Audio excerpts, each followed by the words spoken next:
नमस्ते। आज हम अपना नया एपिसोड लेके आपके सामने हाजिर हैं। हम दिल्ली में हैं और यहाँ पे हम जस्टिस मदन, लकूर और न्यूज़ क्लिक के फाउंडर प्रबीर को सुनेंगे। Freedom of expression in today's India का जो इवेंट था वो प्रेस क्लब ऑफ इंडिया ने ऑर्गेनाइज किया था और उनको जो साथ दिया था वो है Indian women press club, Delhi union of और डीजी पब न्यूज। कुछ और लोगों ने भी इसमें थोड़े थोड़े अपने वक्तव्य दिए थे, पर जो मेन स्पीकर हैं वो जस्टिस मदन लकूर, जिनको अब हम सुनते हैं, और Prabir, founder of. I had started NewsClick with the idea that I should show my friends in the activist circuit how to use digital platforms and do it cheaply.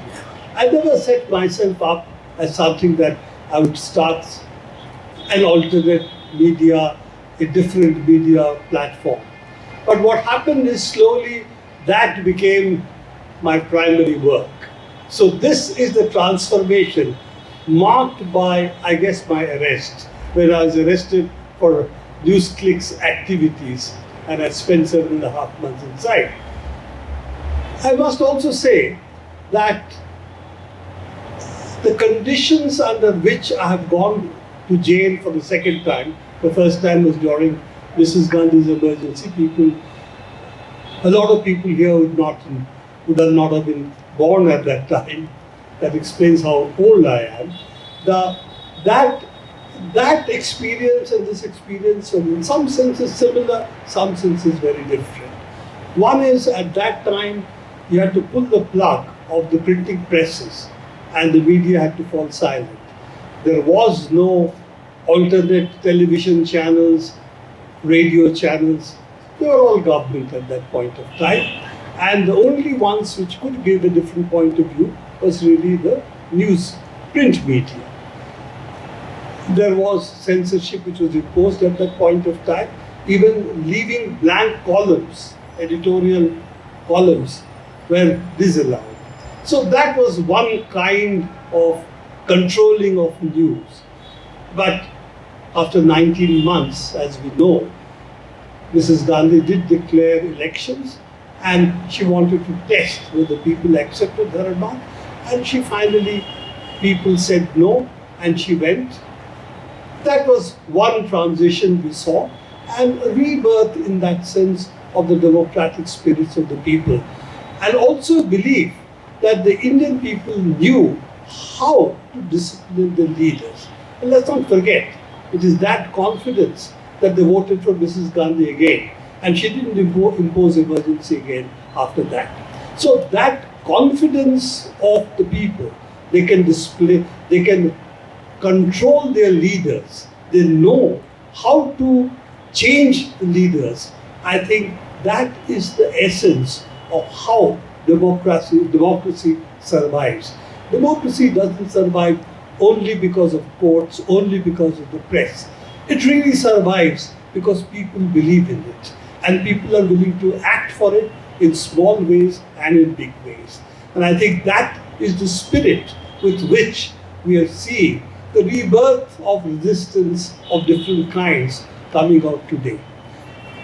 The press, yes, media has a major role to play. But the media is not just simply the business houses. Business houses run big media. As one of the owners of one of these media houses said, we are not in the news business. We are in the business of advertisements. So I think we know what big media is all about. But it is the journalist at the ground level. It is different kinds of journalists now using different kind of platforms, which today keeps up the spirit that people need to know what is happening. And if people need to know what is happening, then they have the ability and the acumen to change the leaders. Of course, 4th of June is near, when we'll know what's going to happen in the elections. But I think elections are only a small part of the much larger struggle. And it is that struggle, it is that spirit we have to keep in mind. As you know, I cannot speak about my case, so I'm going to keep that in mind because my tariq is tomorrow. But I must also tell you that the story of Mr. Kappan, Justice Lokur has told us, but there are many more of colleagues of ours, not necessarily journalists, some of them are journalists, but not all of them are journalists. Some of them are civil rights activists who are in jail under similar charges as mine, UAPA and so on.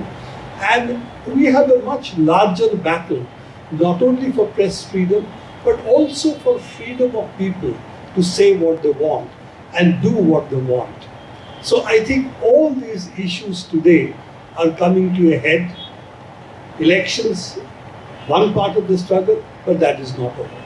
So I'm going to say again that I'm happy that I am today a part of the media, which in different ways is willing to fight for its freedom of expression. When you talk about freedom of expression, you don't necessarily talk about speech. You can express yourself in a variety of ways, like I said, through a protest. You can express yourself. You can express yourself by maintaining silence. There has been, if you remember, a couple of years ago, there was a pretty powerful message that had been sent across by some young lady on social media, where she did not speak a word, but she just had these placards which contained messages. So that was a form of expression, that was a form of speech. Now, I think that in the recent past, we've had this assault on the freedom of speech and expression in a variety of ways. One of the most egregious ways in which this was carried out was when Siddiq Kappan was arrested. Now, what did he propose to do? He wanted to go and write a story about something. All right? And they arrested him and not only kept him in jail for 2 years, but I think the treatment that was meted out to him was inhuman, in the sense that his mother was dying, right? He was not allowed to meet her, and ultimately she passed away without his having met her. I think probably he met her for a short while. So you have this way of suppressing that journalist. Okay, so one way of suppressing him was arresting him. That is one. The other way was by, in a sense, torturing him in prison, by not allowing him to meet his mother who was on her deathbed. These are ways in which the freedom of speech and expression can be suppressed. We also have a similar kind of a situation, not a question of freedom of speech or expression, but what happened to Father Stan Swami, right? I mean, can you imagine a person had to go to the court for the purpose of getting a sipper so that he could drink water? So these are ways in which, a person's integrity, his freedom can be taken away. Now, what has been happening now in the recent past, and Praveen is also one of the victims of that, is that apart from the arrest, persons who are associated with that person who is being targeted, they are also becoming victims of this state action. Not only are they becoming victims of state action, but some of their personal belongings are being taken which are intimately tied to their profession. We've heard about cell phones being taken, we've heard about laptops being taken, not being released.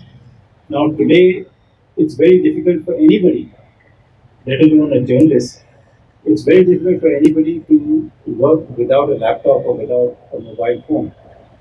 But once that is taken away, not only is the right to privacy being destroyed, because the cell phone contains private data, the laptop contains private data, but the person is in fact prevented from carrying out his profession. So another right, another fundamental right, the right to carry out your profession, is being taken away. So there is this intermixing of all these rights.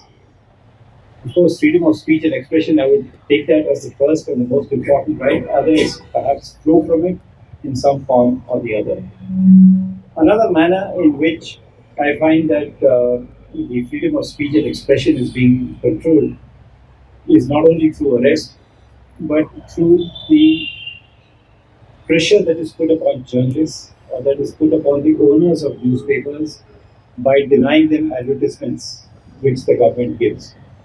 I have come across one or two persons who have mentioned to me that if they had written some particular article which was not very much liked by the establishment at that point of time, suddenly newspaper advertisements, it was a small newspaper, the advertisements stopped coming, and they had to somehow or the other, convey to the establishment that this is what we have done was wrong, it was a mistake, so that we could start functioning again. I think Aruna Singh was probably one of those who was a victim of this sort of harassment or this sort of a suppression of the freedom of speech and expression. So that is another way of doing it. Another way that has been happening again in the recent past is getting hold of Twitter. You tell Twitter that, listen, I want a particular tweet to be taken off, or you tell YouTube that I want a particular, video to be taken off, or control it somehow or the other. Now, the idea of controlling it is again a violation of the fundamental right to freedom of speech and expression. You can say things that only the establishment wants to hear. If the establishment doesn't want you to say something, well, they have ways and means of controlling it. Like I said, stopping advertisements if it's in the print media, telling YouTube that you take down those videos, telling Twitter that you somehow or the other delete those tweets and only put tweets that we want you to put. Now, all these, are ways and means of curbing the freedom of speech and expression. One of the more dangerous ways that I find is now gaining prominence is that of the use of the law of defamation, criminal defamation. The law says, the Constitution says that you have a right to be silent, which means that if the police ask you a question, you have the right to say that, listen, I'm sorry, I'm not going to answer that question. What happens in a situation like that? In a situation like that, the court says, the police says, and they tell the court every now and then, it has happened even yesterday, they tell the court that the witness is not cooperating or the accused is not cooperating. And because the accused is not cooperating, therefore bail should not be granted or that the person should be remanded into custody. तो आपने देखा justice Madan लकूर और प्रवीण इस बारे में क्या कह रहे थे। आज जबकि हिंदी पत्रकारिता दिवस है, आज ये वाला दिन बहुत महत्वपूर्ण है कि हम ये बात करें पत्रकारिता की क्या ज़रूरत है हमारे देश में, उसका महत्व क्या है, हमें क्या जानने का हक है और हम न्यूज़ कितना इम्पोर्टेंट है हमारे देश में। खासकर हमारा बहुत बड़ा देश है, बहुत सारी चीज़ें और हादसे हमारे देश में अलग अलग जगह पे होते हैं। इन सब बातों को हमें जानना कितना ज़रूरी है, ये आप लोग ने आज जाना होगा इस छोटे से डिस्कशन में। डेफिनेटली आप हमारे वीडियोस को सब्सक्राइब कीजिए, लाइक कीजिए, शेयर कीजिए और हम जानना चाहते हैं आपके कमेंट्स में कि आप क्या सोचते हैं हमारे इस एपिसोड के बारे में। नमस्कार।